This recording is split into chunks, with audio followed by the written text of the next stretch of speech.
Grand format, une émission culturelle et religieuse.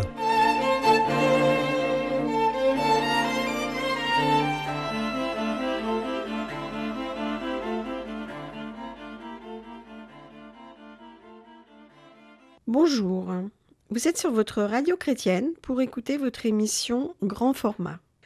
Aujourd'hui, de larges extraits d'une intervention de Brigitte Jacquelin qui nous parle de la femme au foyer. Elle dédicaçait son ouvrage Petit manuel de la femme au foyer, invitée par les associations familiales catholiques pour parler du rôle actif de la femme au foyer. Brigitte Jacquelin a travaillé dans un cabinet d'avocats, puis dans une banque. Elle interrompt ensuite son travail pour se consacrer à ses 7 enfants et collabore à la réussite professionnelle de son mari, de la même manière qu'il prend toute sa part dans l'éducation de leurs enfants. Elle est présidente de l'Union nationale des femmes actives et foyers, qui donne la parole aux femmes qui souhaitent exercer pour un temps dans leur vie leur activité principale au sein de leur famille. Nous l'écoutons. Bonjour, d'abord merci beaucoup d'être venu, je suis très contente d'être là ici ce soir.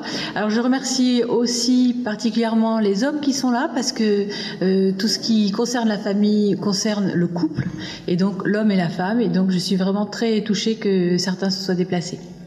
Alors, je suis aussi contente d'être ici parce que quand les enfants étaient à l'école, souvent mon mari on lui demandait de venir pour les forums des métiers.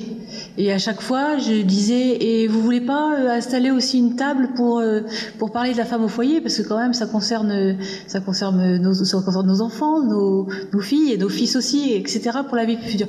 Et à chaque fois, on me disait, oh madame, non, bon.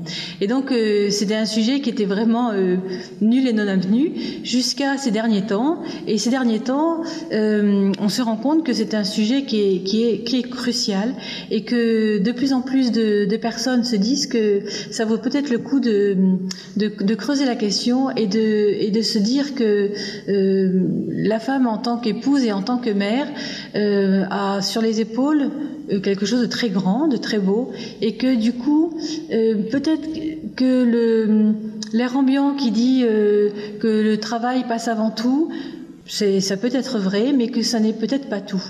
Alors, si vous voulez, quand je trouve que donc je suis femme au foyer, comme il se trouve qu'on est parti en province et que travailler, c'était une petite ville du centre de la France, c'était pas du tout commode, et que donc un peu contrainte et forcée, j'ai arrêté de travailler. Puis notre second enfant est arrivé, puis le troisième, et puis quand même malgré tout, je me disais que le changement de vie avait été quand même très rapide et que ne pas travailler, ça manquait un peu. Donc, si vous voulez, je comprends très très bien toutes les femmes qui travaillent, celles qui veulent travailler, et je pense que c'est normal avec les études qu'on a faites de songer à avoir un métier. Le problème, c'est que quand on est enfant, on est fille, on est garçon, on a une seule chose dans la tête, c'est d'aller à l'école et de bien travailler. Après, quand on commence à faire des études, on continue, puis on travaille et on n'a que cette chose-là à mener. Et puis quand on se marie, tout d'un coup, on a 2 responsabilités, celle d'épouse, celle de mère, et puis on a la responsabilité du travail. Et du coup, les choses se multiplient et ça devient plus difficile. Alors, quel défi pour la femme au foyer aujourd'hui ? D'abord, le premier défi, c'est que c'est absolument pas reconnu. C'est quelque chose qui est flagrant. Quand vous êtes à table, dans un dîner, et que votre voisin gentiment se tourne vers vous et vous dit qu'est-ce que vous faites ? Alors vous essayez de trouver une réponse qui va l'intéresser, et vous lui dites je m'occupe de mes enfants, je suis au foyer pour l'instant, etc. Et systématiquement, il se tourne vers l'autre côté et vers une personne qui sera certainement beaucoup plus intéressante. Donc ça, c'est hyper vexant. Mais je me suis rendu compte qu'en fait, ça ne durait pas, parce que au bout d'un moment, au fur et à mesure que les années passent, les personnes en ont un peu assez du travail, on a un peu assez de raconter toujours la même chose, d'entendre toujours la même chose. Et finalement, si vous êtes femme au foyer et que vous avez à votre arc non seulement votre famille, les enfants, mais tout ce que vous faites à côté, vous devenez extrêmement intéressant. Donc pour toutes celles qui sont sont dans cette période où on se dit que vraiment être au foyer, c'est pas très intéressant, détrompez-vous, ça le devient. Alors, le gros problème aujourd'hui, c'est de concilier travail et famille. Alors, moi je pense que c'est vraiment un des grands problèmes de notre 21e siècle, c'est que ça fait beaucoup. Alors il y a bien sûr des métiers qui sont tout à fait possibles quand on est maman, quand on est épouse, et tant mieux. Il y a des métiers comme le professorat, il y a les mi-temps, il y a les temps partagés, etc.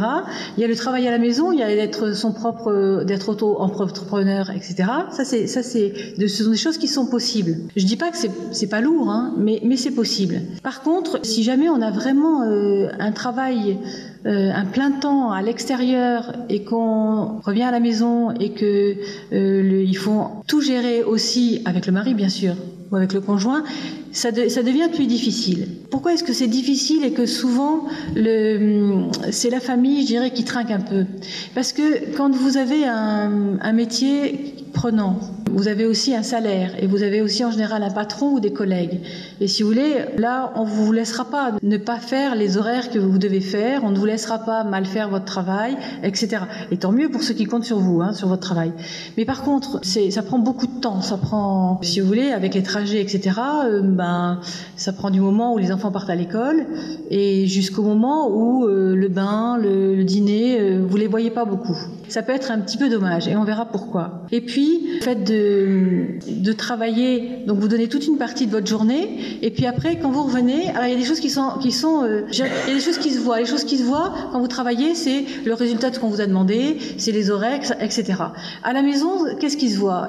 C'est par rapport au conjoint, qu'il ait un couvert de mie, qu'il ait ses chemises repassées, que vous soyez un peu là, les week-ends et les vacances. Et pour les enfants, c'est pareil, surtout quand ils sont petits, c'est que la nourrice soit là, ou que vous les déposiez à la crèche, qu'ils partent à l'école bien comme il faut, et puis qu'ils rentrent aussi, que vous soyez sûr que le soir ils sont là. Mais le problème, c'est qu'est-ce qui se passe pendant toute la journée? Alors, ce qui se passe, ça se voit pas.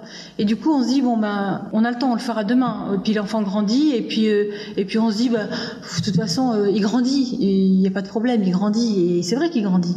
De son côté, votre conjoint, homme ou femme, se disent on a chacun notre métier, on travaille, on avance sur notre route, et c'est bien. Le problème, c'est que on se voit de moins en moins, on parle de moins en moins, et il y a de moins en moins de projets en commun. Quand on est parti en expatriation avec mon mari en Chine, quand on est revenu, c'était il y a 2 ans et demi, 3 ans, c'était juste au moment des attentats, etc. Je me dis déjà les attentats c'était pas drôle, mais en plus je voyais partout des divorces, des enfants qui allaient pas bien et tout. Je me dis mais la France quand même elle a bien changé, quoi. Hein. Elle est pas très drôle. Et à ce moment-là, on m'a demandé de la présidence de cette association qui s'appelle Femmes Actives et Foyer, que je connaissais déjà. Et je me suis dit, pourquoi pas? Et puis en même temps, on m'a dit, la présidente de la Fédération européenne et la vice-présidente de cette association-là, ça serait très bien qu'on organise le CA et l'AG de la Fédération en France, à Paris. On sait très bien que les Français reçoivent bien, donc il faudrait que vous fassiez quelque chose de bien. Et donc, on s'est dit, d'accord, on avait fait ça en 2005, on va le refaire en beaucoup plus grand. Et donc, on a organisé ce fameux colloque, là, dont il y a des petites cartes, qui est un colloque qui va avoir lieu le 14 octobre, et où il y aura beaucoup d'intervenants intéressants. Si je vous dis ça, c'est que je me suis rendu compte que quand on parlait de femmes et foyers, avant qu'on parte en Chine, c'était vraiment même pas la peine. Soit on riait, soit on énervait les gens, soit on nous disait, allez, on passe à autre chose. Et quand je suis revenue, c'était plus du tout pareil. Je m'en suis rendu compte parce que, vous connaissez sûrement, puisque c'est vient de Nantes, il y a un réseau qui s'appelle Gens de Confiance. Sur Gens de Confiance, je me suis dit, je vais créer un petit groupe qui va s'appeler Femmes au foyer, une nouvelle mode. Et puis on va voir ce que ça donne. Et puis en fait, je me suis rendu compte que très vite, les personnes s'inscrivaient sous le terme femme au foyer. J'aurais jamais imaginé, parce que c'était tellement considéré comme ringard que je me dis personne ne va s'inscrire. Et si, on est à plus de 2000, et ça fait quoi? Ça fait 2 ans et demi que c'est monté, et il y a plus de 2000 personnes qui se sont inscrites sous le nom de femme au foyer, une nouvelle mode. Donc je dis il y a vraiment quelque chose à faire, il y a un besoin. Et puis à ce moment-là, une journaliste, donc par le biais de l'association, m'a contactée et m'a dit, ce qui serait bien, c'est que vous écriviez un livre. Donc moi j'ai dit banco, ça m'amusait, et donc j'ai écrit le petit manuel de la femme au foyer. Et tout ça, si vous voulez, on s'est rendu compte, parce que donc plusieurs personnes sont venues étoffer l'équipe, et on s'est rendu compte qu'il y avait vraiment un besoin. Et qu'à chaque fois qu'on disait, vous savez, on aurait besoin d'intervenants, on cherchait toujours les plus pointus, parce que tant qu'à faire, autant demander Viséo d'abord, et puis après... Et ils disaient tous oui. Donc alors il va y avoir Fabrice Adjadj, il va y avoir Laetitia Poliquin, il va y avoir François-Xavier Bellamy, il va y avoir Inès de Franlieu. Tout le monde disait oui. On se dit mais c'est pas possible. Il y a vraiment quelque chose qui se passe actuellement. Il y a vraiment un besoin. Alors, ce qu'on s'est dit, c'est qu'il faudrait trouver quand même quelque chose. Qu'est-ce qui s'est passé pour nous, puisqu'on était toutes femmes au foyer. Alors il y en avait qui travaillaient à tiers de temps ou mi-temps, et sinon on était femmes au foyer. Qu'est-ce qui s'est passé pour nous qui a fait qu'on est devenues femmes au foyer et que ça nous a rendus heureux. Et on s'est dit en fait, ce qui nous rendait heureux, c'est d'avoir le choix, de se dire à tel moment, j'ai besoin de m'arrêter, la famille en a besoin, mon mari en a besoin, et il faut qu'on prenne cette possibilité-là. Et en se disant aussi, après, si j'ai besoin d'en travailler, il faut que je me débrouille pour retrouver du travail. Alors on nous disait, non, mais de toute façon, quelqu'un qui a été femme au foyer, c'est pas possible, elle pourra pas retrouver de travail. Eh bien si, de plus en plus, même dans notre association, on vient nous chercher en nous disant, écoutez, si par hasard, les femmes au foyer de votre association veulent retravailler, nous, ça nous intéresse beaucoup. Parce que avant, si vous voulez, on disait que les femmes au foyer étaient sans métier SANS, mais maintenant on s'est rendu compte que les femmes au foyer étaient sans CENT métier.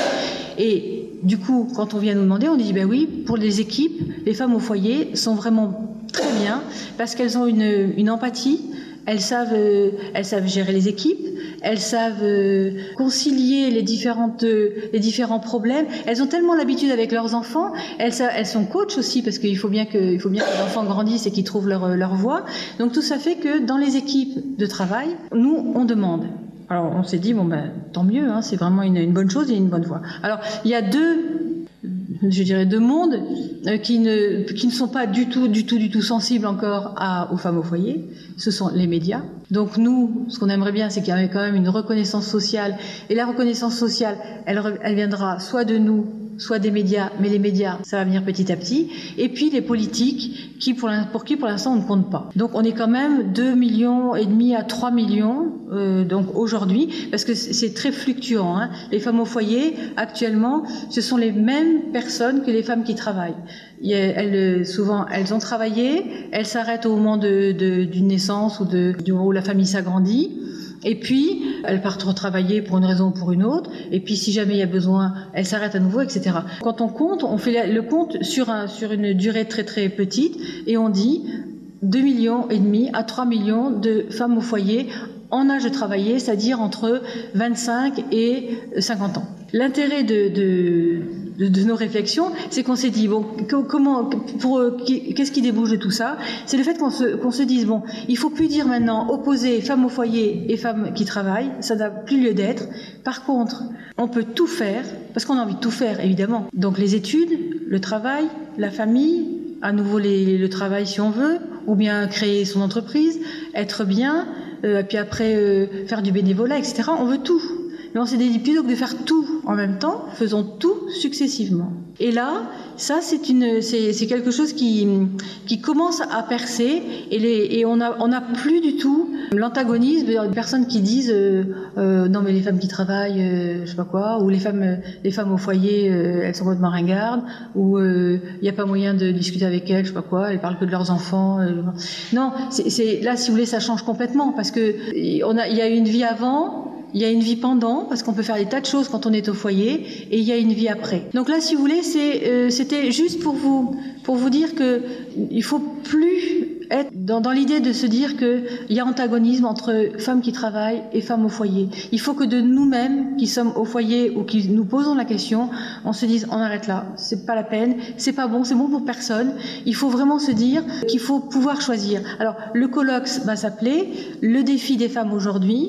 Femmes et foyer, le bon choix au bon moment. Hein, vraiment pour se dire que quel est l'intérêt d'être au foyer. Donc il faut qu'on valorise cette vie au foyer et en même temps se dire pourquoi est-ce que tout le monde ne pourrait pas se poser la question d'être au foyer. Parce qu'il y a deux paramètres, si vous voulez, il y a le temps et il y a l'argent. Alors le temps, on va pas mal en parler, et puis au début, et puis après on parlera de l'argent aussi parce que c'est important. Le temps, pourquoi est-ce qu'il faut du temps pour sa famille? Puisque si on dit loger, nourrir, blanchi, ça va assez vite, vous le faites faire par quelqu'un, vous le faites le soir en arrivant, vous partagez avec votre mari, etc. Oui, mais c'est pas comme ça qu'on élève des enfants en fait. Il y a un pédiatre qui me disait il y a pas longtemps, vous voyez, dans mon cabinet, viennent me voir des parents avec des enfants en général très turbulents. Et ceux-là, je vous dirais qu'à la limite, je m'en inquiète pas. Parce que s'ils sont turbulents, c'est qu'ils réalisent qu'il y a un manque. Et que donc, je dirais, ils vont embêter leurs parents jusqu'à ce que les parents réalisent qu'il faut faire quelque chose pour eux. Alors, est-ce que les parents vont en réaliser ou non? Est-ce qu'ils vont prendre une option qui conviendra à l'enfant? J'en sais rien, c'est leur problème. Mais si vous voulez, quand ils ressortent de chez ce pédiatre, le pédiatre leur a dit, voilà, votre enfant, il a besoin de vous. Est-ce que vous pouvez faire quelque chose pour ça? Et il dit, ce qui m'inquiète beaucoup plus, ce sont les parents qui ne viennent pas parce que leurs enfants sont sages et que leurs enfants sont gentils et qu'il n'y a pas de problème. Plus on me dit qu'il n'y a pas de problème, plus je m'inquiète. Parce que, en fait, quand il n'y a pas de problème, c'est que l'enfant a réglé son problème. Il s'est dit, bon ben voilà, il va falloir que je me débrouille. Il va falloir que je me débrouille tout seul. Je vois bien que, de toute manière... Alors, c'est inconscient, bien sûr, hein, mais c'est le pédiatre qui a expliqué ça comme ça. Il disait, les nourrices se succèdent, je les connais pas, ces dames. Mes parents, je les vois, je vois bien qu'ils m'aiment à la folie, ça je le sais. Mais pour le reste, c'est quand même pas... c'est à moi de me débrouiller tout seul. Alors, il racontait l'histoire du biberon. Il disait... Quand on me dit oh non, il va à la crèche, il est à la garderie, etc., tout se passe très bien, et d'ailleurs, regardez, il est tout petit, il prend déjà son biberon tout seul. Et moi, je dis, là, c'est pas bien.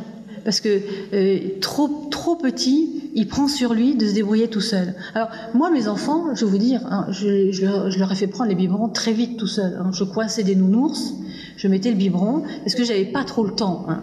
Et on en avait 3 rapprochés, donc quand le 3e est né, l'aîné avait 2 ans et demi, donc des biberons, il y en avait plein, et j'avais que 2 bras, donc je me débrouillais comme je pouvais. Mais, alors, je lui dis ça, et il me dit, non, mais c'est pas du tout pareil, parce que quand vous êtes là et que le biberon tombe, vous le redonnez à votre bébé et vous lui dites, ne t'inquiète pas, c'est pas grave, tu te débrouilles quand même très bien. Enfin, vous faites plein de compliments quand vous lui dites, tu m'aides vraiment en prenant ton biberon tout seul, il faut que je m'occupe du plus petit, etc. Alors que quand l'enfant, le bébé est tout seul avec quelqu'un qui s'en occupe moyennement ou qu'il a laissé dans son coin en disant il va bien se débrouiller tout seul et effectivement il se débrouille, c'est pas du tout pareil pour l'enfant. Toujours sur votre radio chrétienne, vous écoutez Grand Format. Aujourd'hui, Brigitte Jacquelin, qui intervenait à Nantes le 28 juin 2017, invitée par les associations familiales catholiques pour parler du rôle actif de la femme au foyer. Donc voilà, donc ça commence tout petit et l'enfant se dit bon, il faut que je me débrouille tout seul. Alors un autre exemple, c'est un peu plus tard, l'âge du pourquoi, on en parlait tout à l'heure. L'âge du pourquoi, si vous voulez, c'est très très important. Alors c'est très très lassant aussi pour les parents, souvent pour la maman qui est là, mais pour le papa aussi. J'ai vu une petite vidéo qui est très bien, je vous la raconterai parce que je trouve vraiment bonne. Donc les pourquoi. L'enfant répète indéfiniment pourquoi ceci, pourquoi cela. Et en fait, non seulement il attend une réponse qu'il engrange ou qu'il engrange pas, puisqu'il va la reposer indéfiniment, mais surtout il veut savoir s'il peut compter sur la personne qui est avec lui, sur l'adulte qui est avec lui, en général sur la maman et sur le papa. S'il peut compter dessus, il va continuer à poser des questions, jusqu'au moment où il se dira, bon, ça y est, là j'ai un peu passé, il fait autre chose, et les pourquoi sont de plus en plus espacés. Et quand il pose une question, c'est vraiment une bonne question, ou une question importante pour lui, et une seule réponse va lui suffire, et il va continuer à vivre. Si jamais on ne répond pas à ces pourquoi, et qui a envie de répondre à 100 000 pourquoi? À part les parents, les autres personnes se lassent très très vite. Mais si jamais on lui répond pas à ces pourquoi, il se dira, bon, d'abord ils savent pas, et ensuite il se dira, c'est pas la peine que je pose des questions, et puis après il se dira, c'est même pas la peine que je me pose les questions, parce que je sais pas y répondre. Les adultes ne savent pas y répondre, et puis de toute façon je les embête. Et ça, si vous voulez, c'est assez grave parce que quand ils grandissent, ils perdent l'habitude de cette confiance entre les parents et lui, et en plus de la confiance, de découvrir que les parents peuvent se tromper, que les parents savent quand même pas mal de choses, que c'est intéressant, etc. La confiance que l'on peut établir entre les enfants, ses enfants et nous, c'est quelque chose, si vous voulez, qui démarre tout petit et qui va continuer, je dirais vraiment jusqu'au bac et l'année après le bac, et puis surtout encore après, parce qu'il y a toujours besoin de cette relation de confiance des questions et des réponses. Alors, la petite vidéo que j'ai vue, c'était pour la fête des pères. J'avais vu ça, c'était un père et un fils, mais le fils a déjà une bonne trentaine, et ils sont tous les deux assis dans un jardin, et le fils est en train de lire son journal, le père est à côté, il n'a pas l'air très en forme, et il y a un petit moineau qui arrive, qui se pose, et le père dit « C'est quoi ça ?» Et le fils se retourne vers lui et lui dit « C'est un moineau ». Et le père, très bien, attend 30 secondes, et puis il dit « C'est quoi ça ?» Le fils lui dit je viens de te le dire, c'est un moineau. Une troisième fois, il lui dit « C'est quoi ça ?» Le fils s'énerve, ferme son journal et lui dit « Mais enfin papa, je viens de te le dire, c'est un moineau. » Et alors le père s'en va, il lui dit « Attends ». Et puis il part chercher dans son salon, il revient avec un cahier, et puis il le montre à son fils, et puis il lui dit « Tu lis là ». Et alors le fils lit « Aujourd'hui, telle date, Mathieu est avec moi, on s'amuse dans le jardin, un moineau vient de se poser à côté de moi. Et il me demande, c'est quoi ça ? Et je lui dis, c'est un moineau. Et il me l'a demandé 21 fois. Et j'ai pas pu m'empêcher de le prendre dans mes bras, et parce que j'étais émue par sa confiance et par cette naïveté de me redemander, etc. Le fils, on voit un blanc, puis l'image s'éloigne, et on voit le fils qui prend le père dans ses bras. Donc voilà, c'est pour vous dire que si vous voulez cette confiance-là, après, ça dure toute la vie et que c'est bien. Donc choisir d'être femme au foyer, ça n'est pas évident, parce que ça va contre la norme. Ça n'est pas facile, parce qu'en ce moment, on est souvent tout seul. Et c'est encore moins facile si jamais le conjoint n'est pas d'accord. Donc la première chose, c'est vraiment, à mon avis, une décision qui se prend en couple. Parce que vraiment, je pense que beaucoup de choses en dépendent. Sur la façon de se voir, sur la façon dont on est vu, sur l'argent. Il faut poser des questions, il faut discuter. Vraiment, c'est important parce que le couple est le pilier de la famille, et que le couple doit vraiment, si c'est possible, prendre cette décision ensemble. Alors vous avez décidé ou non d'être au foyer. Alors par exemple, vous n'avez pas décidé parce que vous êtes au chômage, vous n'avez pas décidé parce que vous êtes malade, vous n'avez pas décidé parce que vous êtes obligé d'être là pour une raison ou pour une autre. Tout ça, c'est pas grave dans la mesure où vous le choisissez malgré tout. Donc c'est quelque chose qui est acquis, vous êtes au foyer et vous ne l'avez pas choisi. Donc là, il faut le choisir absolument, parce que sinon vous allez vraiment vous ennuyer et pas avoir une vie drôle. Alors que si vous le choisissez, c'est quelque chose d'absolument fabuleux. Alors pourquoi est-ce que c'est fabuleux ? D'abord parce que vous avez votre maison. Première chose, il faut penser à vous. En fait, si vous voulez, vous êtes la première personne qu'on vous a confiée, puisqu'on est aux AFC, que Dieu vous a confiée. Il vous a donné la vie, et il faut que vous fassiez votre route de la naissance jusqu'à la mort. C'est votre route, c'est votre chemin, et donc c'est très très important d'être bien. Alors première chose, donc il faut que vous soyez bien. Alors quand on est au foyer, en général c'est quand les enfants sont tout petits, et donc on est très pris par les enfants. Donc il y a une chose qui est difficile, c'est de sortir de chez soi, d'aller trouver des amis, d'aller faire quelque chose ailleurs, etc. Ça, c'est pour ça qu'avec le mari il faut vraiment être en phase, parce que il faut trouver le moyen très vite. Dès que vous en avez assez dès que vous dites j'en ai assez d'être à la maison, il faut trouver le moyen d'avoir une journée par semaine pour vous. Mais écoutez, vraiment, je pense que c'est indispensable. Alors, dans mon cas, mon mari, j'ai eu de la chance, il s'en est tout de suite rendu compte. Pas trop un tempérament à être enfermé chez moi et à faire de la cuisine. Et donc, très vite, il a dit, il faut qu'on trouve une solution.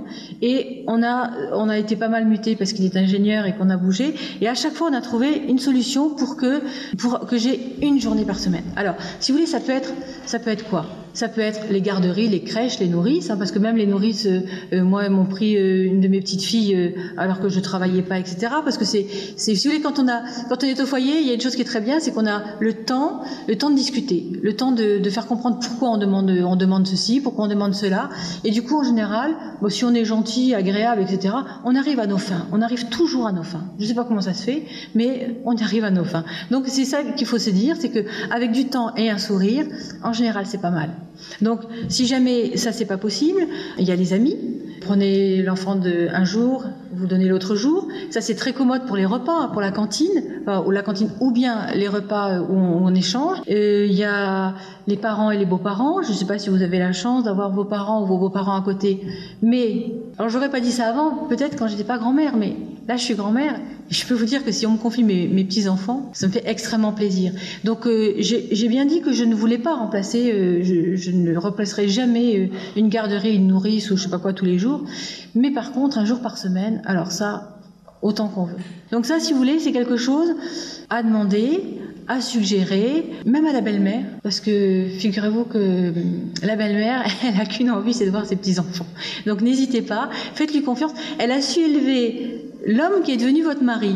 Donc a priori, elle saura aussi élever vos petits-enfants. Donc ça, c'est une chose importante. Donc après, quand ils sont plus grands, il y a donc les garderies, il y a la cantine, il y a tout, si vous voulez, pour avoir une journée pour soi. Il faut même souvent prévoir un budget, mais ça vaut le coup. Hein, honnêtement, ça vaut le coup pour le bien de soi et de toute la famille. Si vous n'avez rien à raconter le soir, ou que les histoires qui paraissent revenir tout le temps parce qu'on voit pas les progrès des enfants au jour le jour, si vous n'avez rien à raconter le soir, vous pouvez très vite avoir l'impression que votre mari, il trouve que c'est bien. Si jamais vous pouvez lui raconter que, je sais pas moi, vous avez fait une formation de politique, que vous reprenez des études, que vous allez voir des amis et qu'avec elle vous faites des tas de choses, que vous avez été au cinéma, vous pouvez lui raconter le film, que vous avez repris la danse, que c'est justement là qui vous a connu et que vous l'avez conquis et que vous dites j'ai repris. Donc vous voyez, tout ça c'est vachement important. Parce qu'il faut vraiment on est la mère de ses enfants, on est l'époux de son mari, mais on est aussi soi-même, et on n'a pas fini de grandir, on n'a pas fini d'avancer. Donc très important, une journée pour soi. Donc j'espère vraiment que ça sera possible et que c'est possible pour tout le monde. Je pense que c'est une grande chose. Alors l'autre chose qu'il faut aussi pour soi, c'est sa maison. Il faut que vous soyez bien dans votre maison. Vous allez y passer toute la journée, donc si vous n'êtes pas bien dans votre maison, vous n'aurez pas envie d'y rester, les gens n'auront pas envie d'y venir. Alors que si vous êtes bien dans votre maison, vous accueillez tout le monde avec un grand sourire, vous aurez la queue devant chez vous. Enfin, c'est pour peu que vous ayez un petit peu de place, un jardin, super amusant. Hein. Nous, on a eu des destinations assez folkloriques. Il y en avait une où on avait une grande maison. Elle était vraiment pas en bon état, hein, parce que c'était l'époque où on avait déjà nos 7 enfants et que trouver dans une toute petite ville un endroit pour se loger à pas cher, c'est pas très commode. Donc il y avait tout, sauf qu'elle n'était pas en bon état. Mais il y avait tout le temps du monde. Et si vous voulez, en plus on habitait à côté de l'école, donc les amis savaient très bien qu'elles pouvaient se garer dans le jardin ou à côté, que si elles étaient à pied, il y avait des escaliers qui montaient et qu'on pouvait toutes se retrouver pour goûter. Et si vous voulez, ça, c'est la belle vie, quoi. Enfin, c'est vraiment... moi, ça vaut toutes mes histoires de banque. Hein. La banque, c'était bien, mais quand mes enfants en parlent, ils rient, quoi, parce que je suis pas faite pour les chiffres et je suis pas faite pour l'argent. Qu'est-ce que je fais dans une banque? C'est pas compatible, quoi. Donc voilà. Donc, mais je vous dis quand même, il m'a fallu 3 ans pour m'habituer à ne pas avoir ce rythme d'aller dans un bureau, de rencontrer des collègues, de parler, d'avoir une étiquette, d'être important. Et puis au bout de 3 ans, mon mari m'a dit bon, écoute, si jamais il y a que ça pour te faire plaisir, eh ben retourne travailler. Et alors là, eh ben d'abord c'était très difficile parce que les enfants étaient vraiment petits. Lui, il travaillait, on l'appelait la nuit, donc c'était très commode. Les enfants pleuraient la nuit, lui on l'appelait la nuit, donc bon. Et puis la route était mauvaise. Et puis en fait, retourner dans une banque, ça me disait rien. Donc là, j'ai dit, mais j'étais contente qu'il me laisse le choix. Mais après j'ai dit non, finalement non. Et puis à chaque fois que je trouvais ne serait-ce qu'un petit bout de temps où je pourrais travailler, par exemple une fois on m'avait proposé donc j'ai fait du droit, c'était de l'économie. Alors bon, je me disais ça tombe mal, c'est de l'économie, j'aurais préféré du droit. Mais enfin bon, 2 heures par semaine de cours. Je disais, ça a été ça. Et à ce moment-là, paf, il a été muté. Donc c'était toujours comme ça. À chaque fois que je trouvais quelque chose, il était muté. Mais comme ça nous faisait voir la France, c'était très amusant. Moi, je me disais, bon, quand j'arrive, parce que ça, c'est quelque chose qui est très important. Je ne sais pas si vos maris bougent, mais quand ils bougent, d'abord, il faut une année pour s'habituer à l'endroit où on est, pour que les enfants s'habituent, pour retrouver ses marques. Et puis, une fois que c'est fait, il faut se dire, dans cette mutation-là, qu'est-ce que je vais faire? Qu'est-ce que je vais apprendre? Qu'est-ce que je vais faire comme bénévolat? Il faut se fixer, en fait, un objectif, parce que sinon, les journées passent trop vite. Les semaines aussi, et les années, je vous dis pas. Donc, si jamais on n'a pas un objectif, c'est beaucoup plus dur. Et puis après, vous savez, quand on est bénévole, en fait, on vous propose tout un tas de choses qui sont vraiment à votre niveau et encore plus qu'à votre niveau, parce que il y en a très peu des bénévoles. Et donc, si vous avez quelques compétences, si vous avez l'envie de faire des choses, on vous propose tout et des choses où vous n'y auriez même pas pensé. Bon, c'est comme ça que moi j'ai fait de la radio. Pendant 3 ans, j'ai fait des chroniques sur la famille. Si vous voulez, c'était mon rêve, mais vraiment, j'avais pas fait les études pour, quoi. Donc c'était cadeau. Et comme ça, Tout vient à vous parce que des bénévoles, il n'y en a pas. Donc si vous dites moi ça m'intéresse, ah bon, qu'est-ce que vous savez faire? Ah, vous savez faire ça? Oui, et ça vous pourriez pas, vous n'aviez même pas osé demander, et puis on vous le donne. Et du coup c'est passionnant parce que souvent dans le bénévolat on vous fait rencontrer des tas de gens que vous n'auriez jamais rencontrés sinon. Donc ça c'est vraiment important. J'ai assez parlé de vous, on va parler maintenant dans le couple, il y a vous et il y a lui. Toujours sur votre radio chrétienne, vous écoutez Grand Format.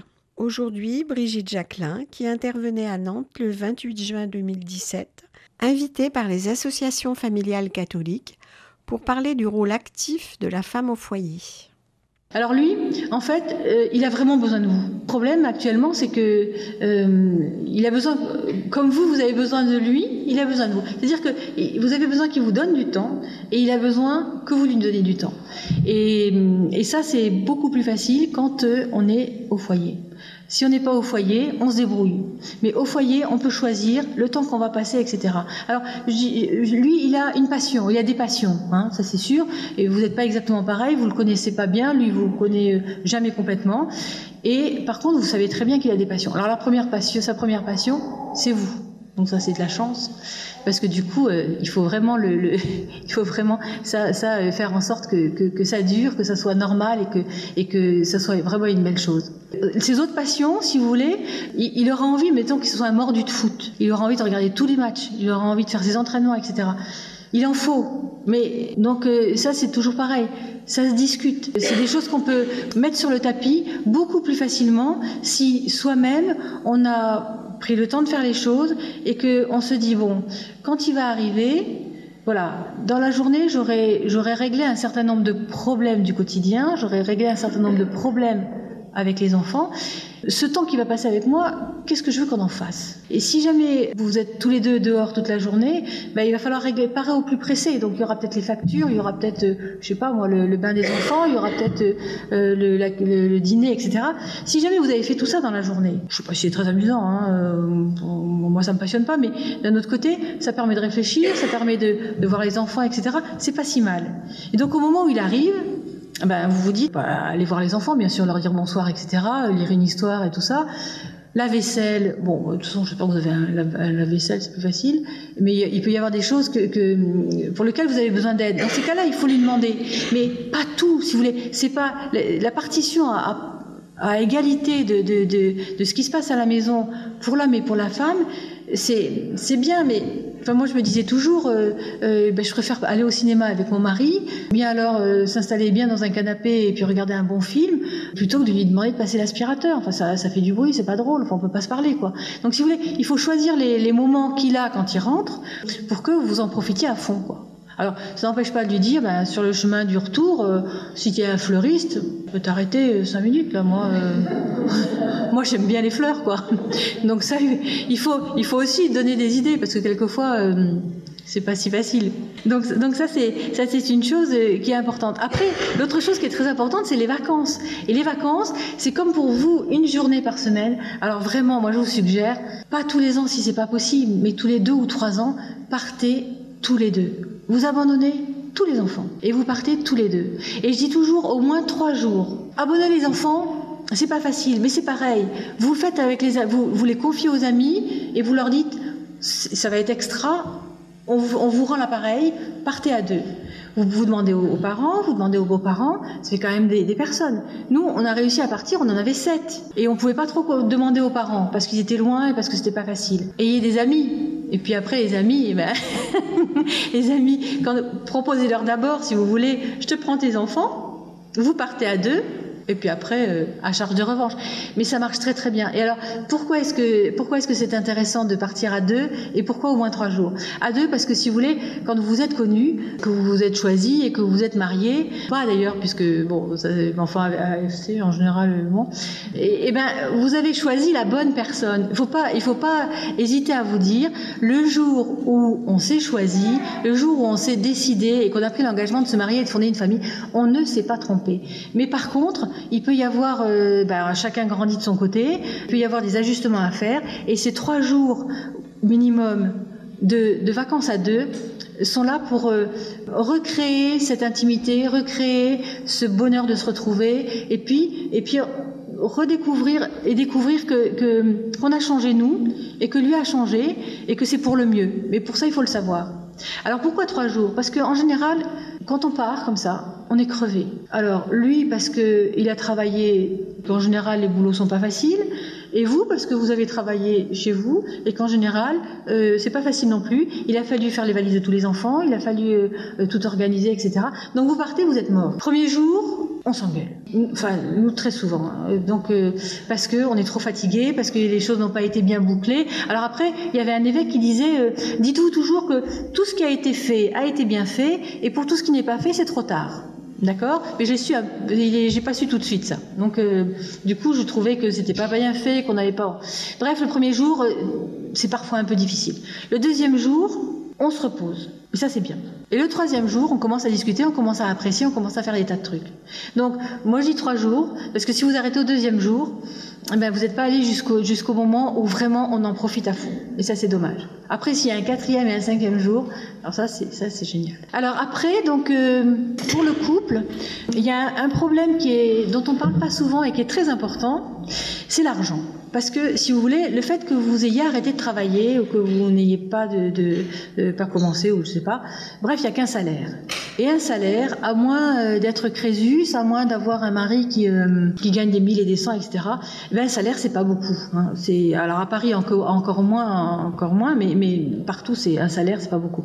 Et en général, quand on commence, si vous voulez, on a des enfants petits, ça veut dire que le mari est encore assez bas dans les échelons et que donc, il n'y a pas trop, quoi. Hein. Alors, il y a 2 choses de ce côté-là, c'est que, le premier argent gagné, me disait mon mari, c'est celui qui n'est pas dépensé. Et le deuxième, c'est que si on peut partir du principe que l'argent qui est gagné, l'est gagné par les deux, et pour la famille, on a vraiment une vie beaucoup... Alors, tout l'argent qui n'est pas dépensé, ça c'est très facile. Quand vous êtes au foyer, entre ce que vous savez faire, ce que les amis savent faire, le système D, les associations, etc. Il y a énormément de choses que vous ne dépensez pas. Alors par exemple, moi, en ce qui me concerne, je ne dépensais quasiment rien en habits. En plus, on se disait, les pauvres, tout ça, bon bref. Donc j'avais des sacs entiers qui arrivaient, c'était Noël, donc je regardais, je commençais à trier. Moi, je triais, première chose, je triais parce que je voulais pas que mes enfants choisissent n'importe quoi. J'avais quand même... J'avais pas envie moi j'avais envie d'avoir quand même un peu la main tant qu'ils étaient petits là-dessus. Et puis après, donc je leur disais, regardez, voilà, c'est votre cousine machine. Et si vous voulez, c'est vrai que c'était pas neuf, mais c'était nouveau. Et en fait, pour les enfants, c'est pas très loin entre neuf et nouveau. Et du coup, quelquefois, il fallait absolument avoir quelque chose, je dirais presque pour être comme tout le monde. Mais ça va bien quand c'est une chose, mais pas tout. Et donc, quand on leur donnait cette chose pour être comme tout le monde, si vous voulez, c'était la joie. Et donc, c'est aussi une façon d'éduquer ses enfants, c'est de leur donner tout ce dont ils ont besoin, mais pas forcément tout ce qu'ils veulent, et pas forcément tout de suite. L'autre façon d'économiser, c'est, je ne sais pas si vous utilisez ou non, mais il y en a beaucoup maintenant, donc on a beaucoup moins de complexes, c'est tout ce qui est braderie. De toute façon, il y a des braderies aux AFC, donc ça c'est génial. Les braderies, les dépôts-ventes, les vides-greniers, tous ces trucs-là. Et alors ça, j'étais devenue championne pour Noël, par exemple. Parce que vos enfants, enfin les miens en tout cas, ils jouent avec des Legos. Hein, des Legos. Donc il y avait, mettons qu'ils étaient 3 en âge de jouer au Lego, et ben il fallait beaucoup de Lego. Parce que si vous avez 3 petites briques et que vous pouvez rien faire, c'est vraiment pas amusant. Donc j'avais pris l'habitude d'aller dans des vides-greniers, brocantes, etc. Et puis d'acheter les vracs. Parce que si vous voulez, les gens... Une fois que les enfants ont tout mélangé, eh ben, ça les amuse pas de trier. Donc, ils mettent tout en vrac, et puis ils vous disent 3 €. Alors, un énorme truc, hein, parce que comme ils n'ont pas envie de trier, ils disent c'est ça ou la poubelle. Bon, alors je passais un peu de temps, ça n'empêchait pas que mes enfants faisaient du vrac. Mais bon, ils avaient quand même compris que, au moins par grande sorte, on pouvait ranger.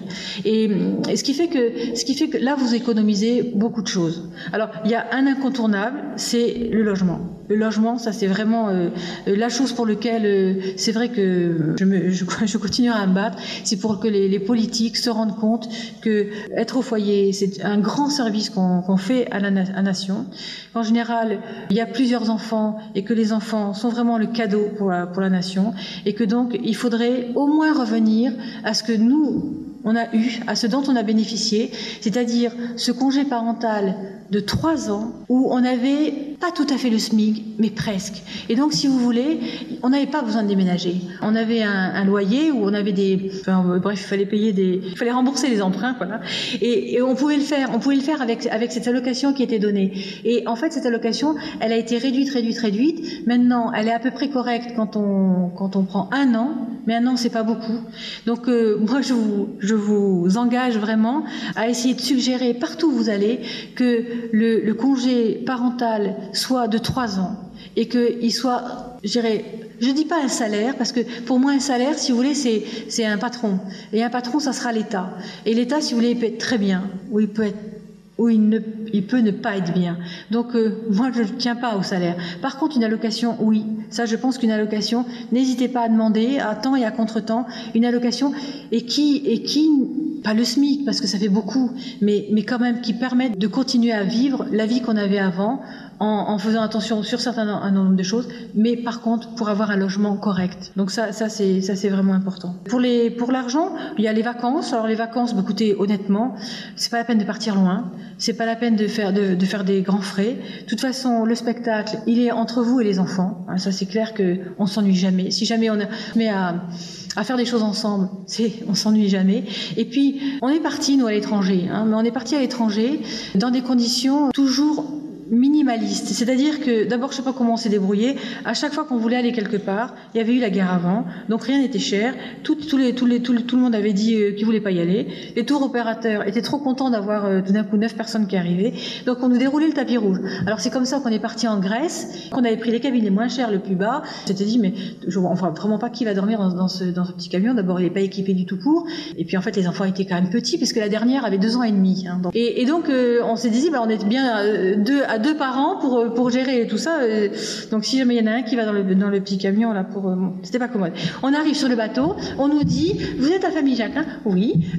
Écoutez, on a quelque chose à vous proposer. On vous surclasse, on vous met en top classe, on vous donne 2 cabines avec douche et tout. Alors on dit oui, comment ça se fait? Le bateau est vide. Donc voilà. Et ça a tout le temps été comme ça. Donc la chance ne sourit qu'aux audacieux, faut croire, parce que c'était quand même une expédition et qui s'est super bien passée. Et vraiment, alors après, on avait de la chance aussi parce qu'on nous avait prêté une maison. Donc les 5 premiers jours, pour que les enfants s'habituent, on nous avait prêté à une maison au bord du golfe de Corinthe. Bon, c'est de la chance, je suis d'accord, c'est de la chance. Et donc on a habité là pendant 5 jours. Et puis après on avait pris une tente que j'avais achetée dans un dépôt-vente, vraiment pas cher, et qu'on avait du mal à monter parce qu'elle était très grande. Moi j'avais fait 1 an de scoutisme, vous voyez, c'est pas beaucoup. Donc les enfants, heureusement, eux, ils étaient à fond dedans. Donc avec mon mari là, ils se débrouillaient très bien. Et on montait cette tente où il y avait, je me rappelle, 3 chambres. Donc une pour les parents, une pour les 2 petits, une pour les 2 moyennes, et puis on avait pris en plus une tente pour les 3 aînés. Et ça, si vous voulez, ça revient à rien. Vous campez, vous sortez, vous allez en Grèce, vous choisissez un camping. En général, on prenait 3 nuits de suite pour pas tout le temps monter, démonter, etc. Et puis, et alors, mais des trucs, si vous voulez, pour ça que le bonheur en famille, c'est vraiment ça. Et il faut pas hésiter. On arrive dans une ville, on avait réservé pour 3 nuits. Et mon mari me dit, écoute, je croyais que les cartes bancaires marchaient en Grèce. Eh bien, elles ne marchent plus. On n'a plus de liquide, on n'a plus rien. Ah bon, je me dis bon. Ça va être bien. On arrive à l'accueil, et à l'accueil, on dit, on arrive et on vient pour 3 nuits, on a réservé 3 nuits, et on peut même pas vous verser d'art, on n'arrive pas à sortir de l'argent. Et vous savez pas ce qu'il a fait, le monsieur? Il a dit, ah non mais attendez, nous on n'a jamais eu une famille comme ça, vous paierez quand vous pourrez, donc vous allez régler vos comptes avec la banque, je vous fais confiance, et je vous donne une bouteille pour vous remercier d'être venu chez nous, parce que c'est la première fois qu'on a une famille comme ça. Donc faut oser. Bon, et puis même sans aller si loin, la France est magnifique, et vraiment n'importe quel coin de campagne et tout, du moment que vos enfants sont avec vous, ils seront heureux. Et vous, si vous êtes avec votre conjoint, vous l'êtes aussi. Avec les enfants en plus, c'est le bonheur. Donc ne vous cassez pas la tête pour les vacances. Alors si jamais vous voulez pas partir ou vous pouvez pas partir, il y a maintenant partout dans toutes les communes, etc. Il y a des systèmes qui font que vous pouvez aller à la piscine, ils peuvent aller à la piscine. Vous n'avez même pas besoin de les emmener, etc. Donc vraiment, c'est des budgets sur lesquels on peut vraiment économiser. Bon, j'ai pas beaucoup parlé des enfants, alors je sais pas quelle heure il est. Toujours sur votre radio chrétienne, vous écoutez Grand Format. Aujourd'hui, Brigitte Jacquelin, qui intervenait à Nantes le 28 juin 2017, invitée par les associations familiales catholiques pour parler du rôle actif de la femme au foyer. Alors les enfants, c'est eux qui ont vraiment le plus besoin de vous. D'abord parce que quand ils naissent, ils sont quand même un peu déboussolés. Alors vous aussi, ça c'est sûr, surtout si c'est le premier, mais eux quand même beaucoup.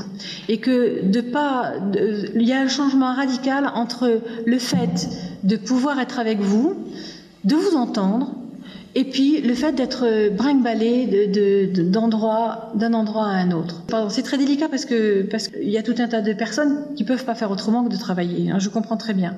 Mais moi je parle là pour celles qui ont le choix, et je dis ceux parce qu'avec leur conjoint, faites vraiment attention que vos enfants, ils ont vraiment besoin de vous. Et ils ont besoin de vous tout le temps. Alors on peut se dire, oui, quand ils sont petits, etc., tout se joue avant 6 ans, etc. Ouais.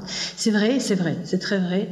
Il y a des tas de choses à leur apprendre. Et c'est tous les jours qu'ils apprennent. Alors on me dit, non mais ce qui est important, c'est la qualité du temps. La quantité, c'est pas important. Alors d'abord, je voudrais savoir, qui décide que un temps est de qualité, Parce que, ok, vous avez dit, dimanche, là, on va, je sais pas moi, à Disney World. Mais qui dit que vous êtes de bonne humeur? Qui dit que vos enfants ils vont pas tomber dans un truc? Est-ce que ça sera du temps de qualité? Pas forcément. Il est pas forcément là où on croit. Alors ça peut l'être, du temps de qualité, et heureusement. Et il y a tous les week-ends et toutes les vacances, et ça c'est génial. Mais le temps de qualité, il est aussi dans la quantité, parce que l'éducation, par exemple, la tendresse, ça se fait au jour le jour, au moment où on s'y attend pas. Quand vous êtes en train de repasser, pas rare du tout que un grand arrive et tourne autour, peu gauche, tout ça, puis vous continuez à repasser comme si de rien n'était, comme si le monde allait s'écrouler si vous repassiez pas et tout. Et puis il sait que vous êtes là, donc il va repartir. Et puis le temps va un peu passer, alors vous lui dites, t'as travaillé là, t'as fini tes devoirs, Et puis en fait il revient, et puis je vais goûter. Alors, puis au bout d'un moment il commence à vous dire, il y a un truc, il y a quelque chose. Ou bien alors vous le regardez, puis il dit, mais il y a quelque chose qui va pas là. Non. Puis au bout d'un moment, il vous dira ce qui va pas. Si jamais vous n'êtes pas là, il vous le dira pas. Alors ça, c'est le truc pour les adolescents. Ils tournent autour du pot, il leur faut du temps, il leur faut longtemps, il faut qu'ils se décident. Ils se disent, les parents comprendront pas, tout ça, vous savez, c'est bête, les parents, ça comprend pas la vie, etc., etc. En fait, si, ils savent très bien que si, et ils savent que vous êtes les personnes qu'ils aiment le plus au monde, et que de toute manière, quand ils vous diront quelque chose, peut-être que ça vous fera pas plaisir, peut-être que vous allez bondir, etc. Mais que n'empêche, ça sera dit, ils se seront débarrassés de leur fardeau.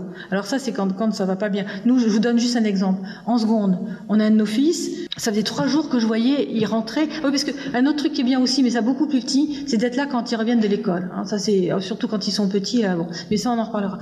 Il arrivait, et attendez, c'était pas le même.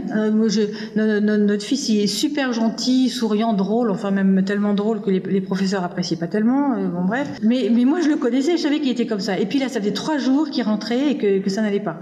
Donc, et il fermait sa porte. En général, ils avaient choisi exprès avec ce que c'était les 2 plus jeunes, ils avaient choisi exprès avec sa sœur d'avoir des chambres juste en face pour qu'ils puissent garder leur chambre ouverte, qu'ils puissent s'aider, etc. Là, il fermait sa porte. Pas bon signe. Donc au bout d'un moment, bon, je ne sais pas s'il est venu tourner autour de moi pendant que j'étais dans la cuisine ou si c'est moi qui suis allée le voir, mais je dis, écoute, il y a quelque chose qui va pas. Et il me dit, ouais, non, ça va pas. Puis il a commencé à me dire des trucs. Et moi, j'ai dit, oh, ça c'est pour mon mari. Alors quand il est rentré, j'ai dit, écoute, il y a vraiment un truc qui va pas là, il faut que tu ailles voir. En fait, dans son école, et je pense que c'est partout, actuellement c'est partout comme ça.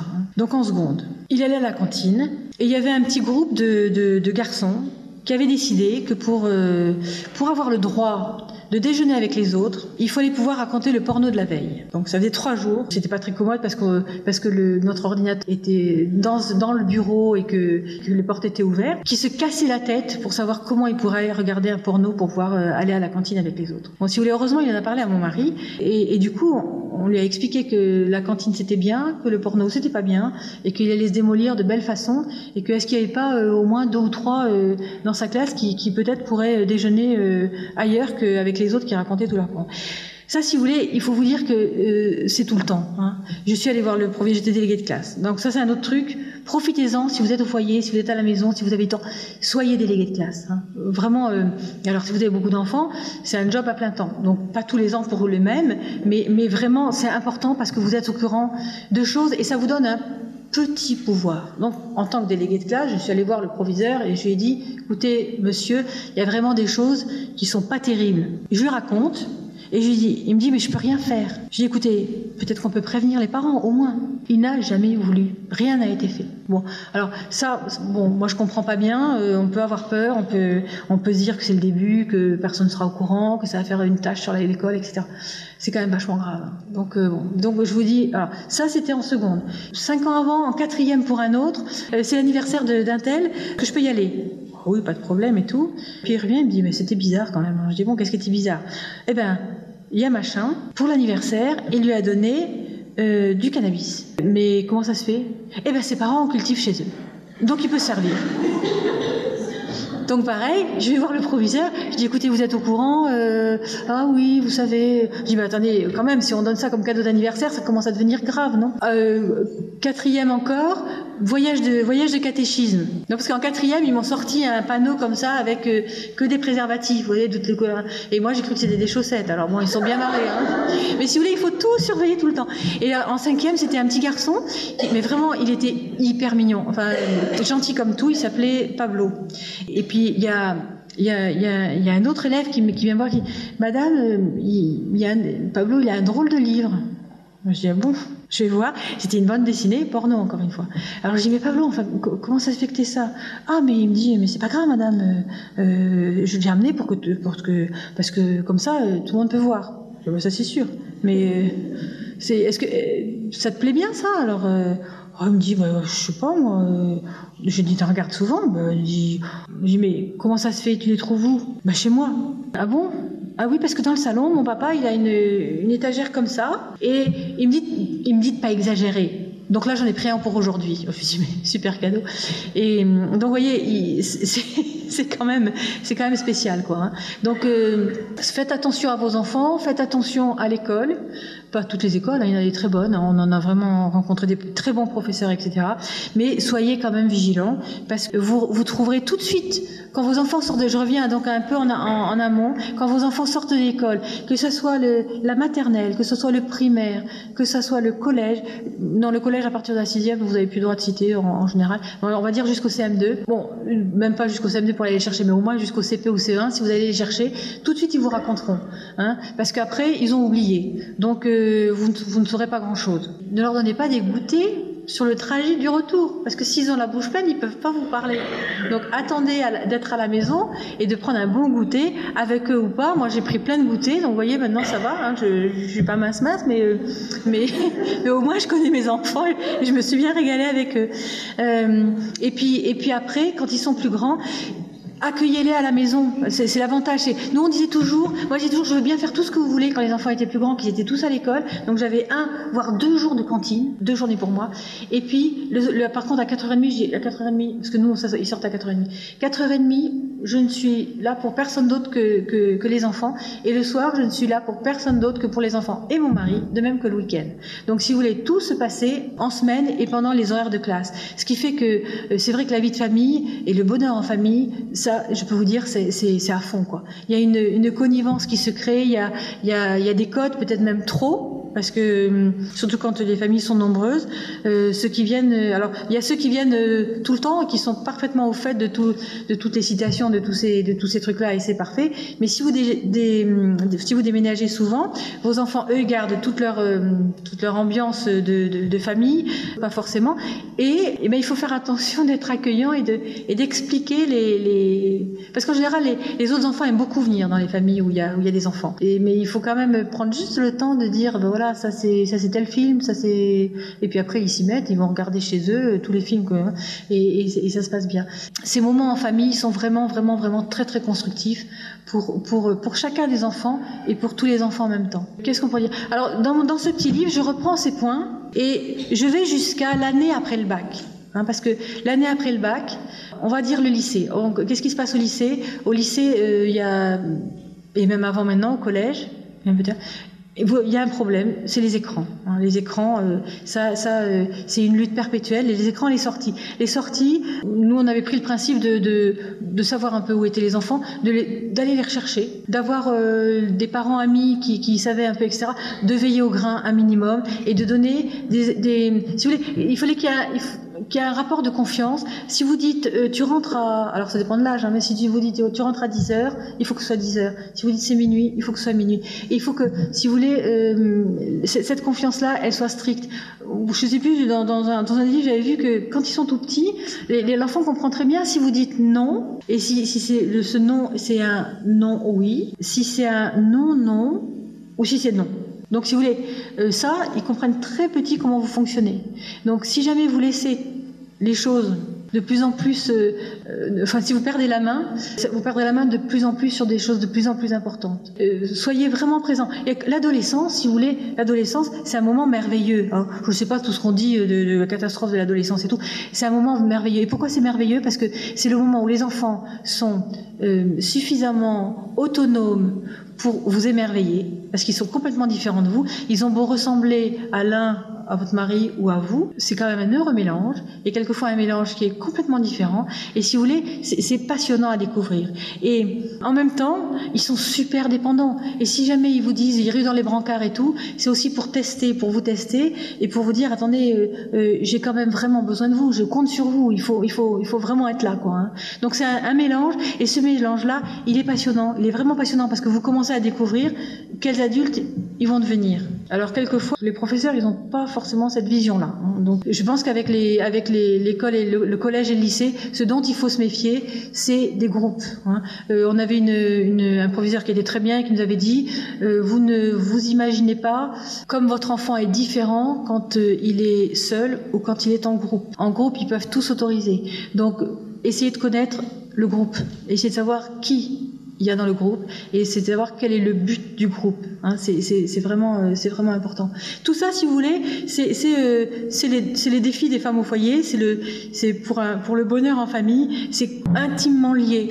Donc c'est vrai que pour tout ça, il faut vraiment du temps, il faut beaucoup de temps, et que loger, nourrir, blanchir, ça suffit pas. Donc c'est un peu dur de dire ça comme ça, parce que c'est pas du tout dans l'air du temps.